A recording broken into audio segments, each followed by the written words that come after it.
segurança e seguros que seria bom que eu os ouvisse. Quando dizem vem por aqui, eu olho-os com os olhos laços, olho os olhos meus, ironias e cansaços, cruzo os braços e nunca vou por aí.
E mais que faço, não vale nada.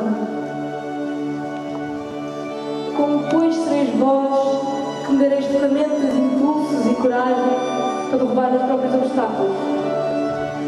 Corre nas vossas veias, sangue verde dos avós e vós, é mais do que é fácil. Eu amo longe a miragem, amo os abismos, as torrentes, os desertos.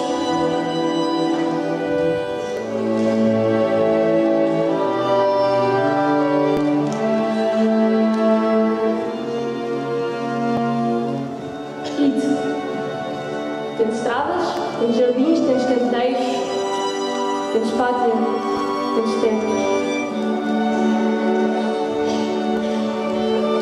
E temos regras e tratados e filósofos e sábios. Eu tenho a minha loucura. E a loucura me faz arder noites escuras de espuma e sangue e cânticos nos lábios. Deus e o diabo é que me guiam, mais ninguém. Todos tiveram pai, todos tiveram mãe. Mas eu, que nunca princípio nem acabo, nasci do amor que entre Deus e o diabo.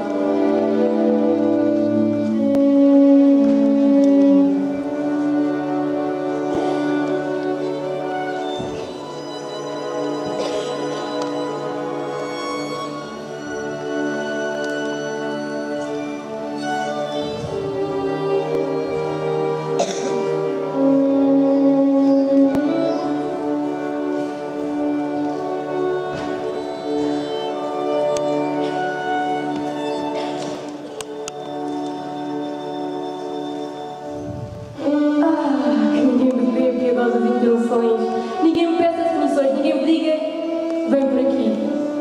A minha vida é um vendaval que se soltou, uma onda que se levantou, um átomo a mais que se animou. Não sei por onde vou.